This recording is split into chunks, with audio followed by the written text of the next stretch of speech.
Amen. Please be seated.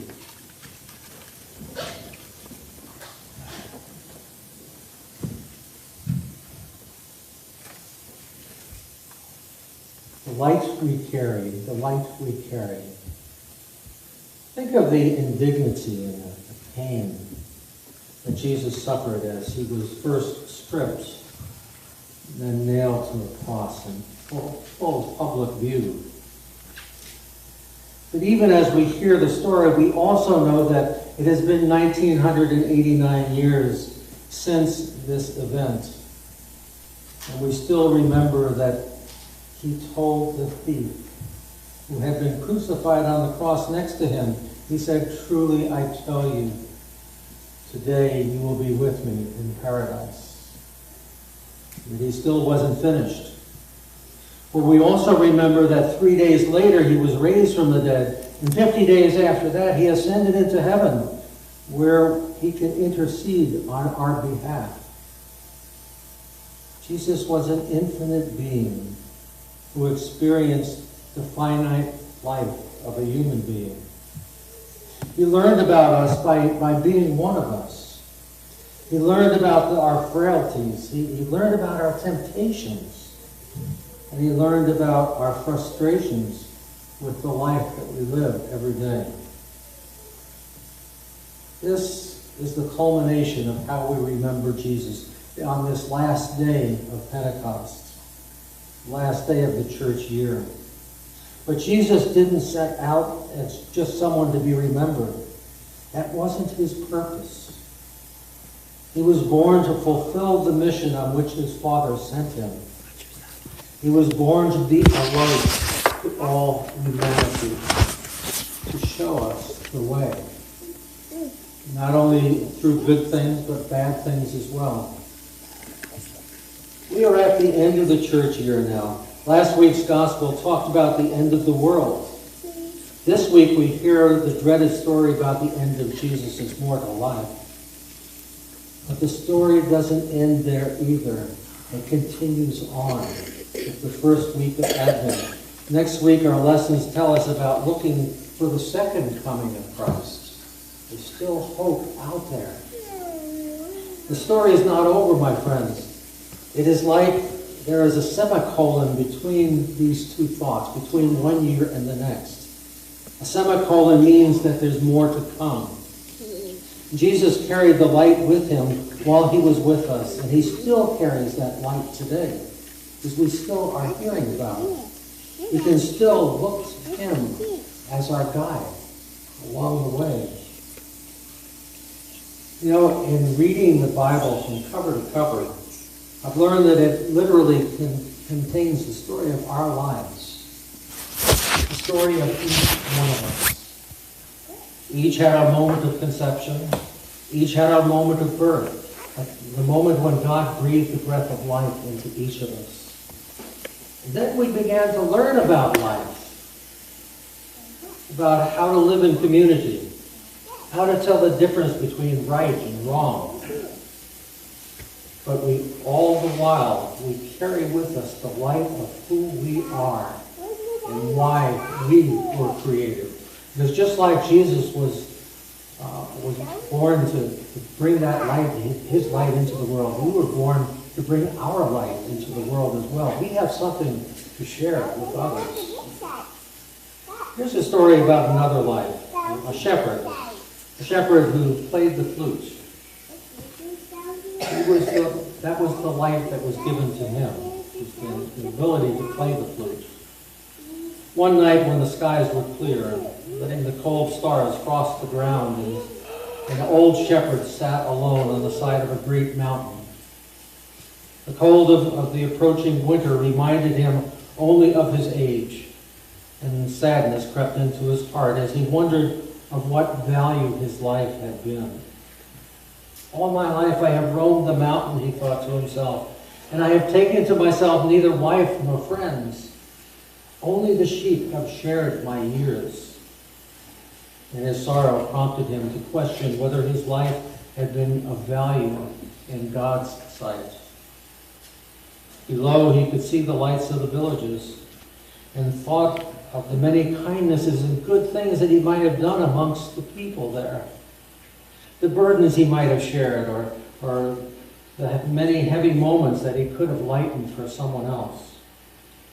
His sorrow deepened as he looked back on the past, remembering the unshared wonder of his lonely nights. He remembered the nights when a mellow summer moon lit the drifting mists, making the trees and hollows beautiful and mysterious in the half-light.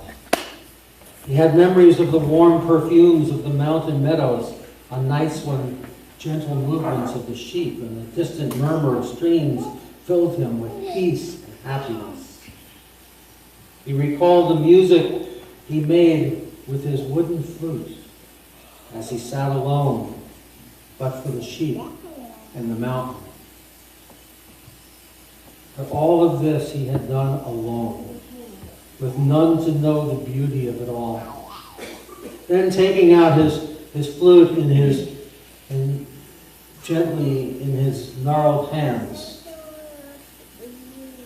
he looked at it. But the outdoors and the mountain life had taken away its music. The old shepherd wept. He could no longer play. Yet even as the tears filled his eyes and dripped onto the flute, he began to hear a distant sound.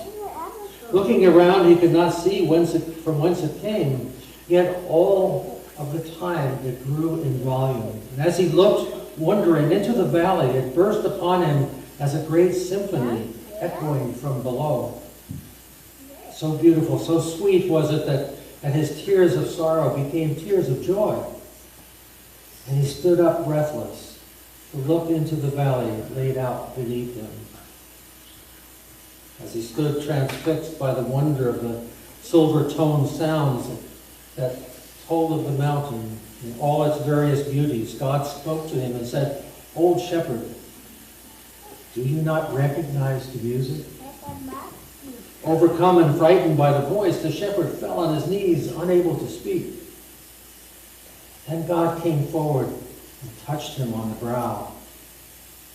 And in that instant, he knew that the music was his own. It was a fragment of the beauty he had unknowingly planted within each heart in the valley. It was the sound of his flute as it had been heard in the villages on quiet nights. At this, his joy knew no bounds, transforming his features. And in that instant, he died to this life. On the spot where they found him kneeling, the villagers have raised a rude stone cross to mark his passing. And sometimes, on nights when the clear skies let the cold stars cross the mountain pastures again, one can still hear the sound of a distant flute and an old man's happy laughter. That's the story of an old shepherd and what he had to offer the world, even though he didn't know he was offering it. More recently, Michelle Obama has just published a new book. It's called The Light We Carry. The Light We Carry. I haven't read all of the book yet. In fact, when I wrote the sermon, I didn't even have the book yet. But from listening to her talk about it, it tells the story about her life through the pandemic. At least part of it does. It tells about the light she carried as the pandemic unfolded, whether that was good or not so good at any given moment. If you and I think back to the pandemic, at its height, we were sequestered in our homes much of the time. For many, cabin fever took over our senses. And cabin fever is a very serious thing. Even though each of us had a light to shine, love to give to others, something to share with the world, we experienced the frustration of not being able to gather in community and then share what we had to give to each other. I wonder, during the height of the pandemic, did we take time, though, to learn more about the light that God has given us to share with others? Did we use the time wisely? Even in the face of hardships, and all the hardships that the pandemic caused. Jesus came to people to awaken the needs around them. He taught them the wisdom they would need to respond to those needs. He taught them to lead through love. The same way a shepherd leads the sheep from pasture to pasture, helping them not just survive, but to thrive. So to finish these thoughts about the gift of light, perhaps we should ask, what light has God given to me, to you, to us, to each of us, to share with others? As we end this church year and prepare for the new one, what a great time to ask one more question.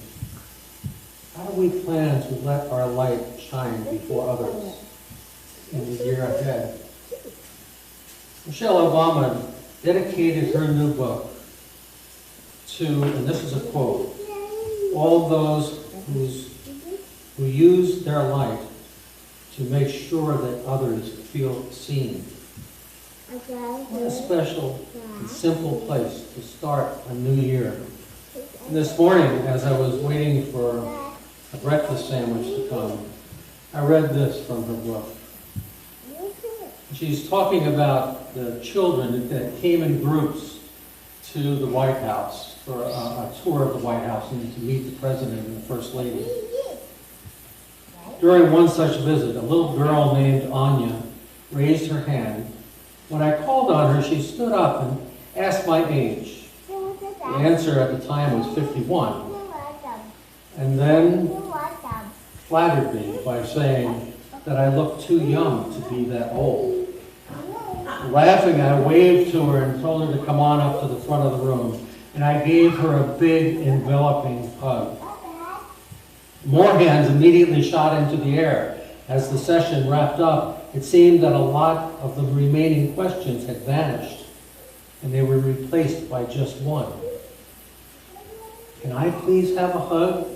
Asked another child I called on. And then another one after that. Can I have a hug? This was followed by a swelling of voices from around the room, a chorus of children calling, "Me too, me too, me too." What a way to start a new year. Just through something as simple as a simple hug to a child or to another person. We all have light to give to each other. Even the simplest of lights. Amen.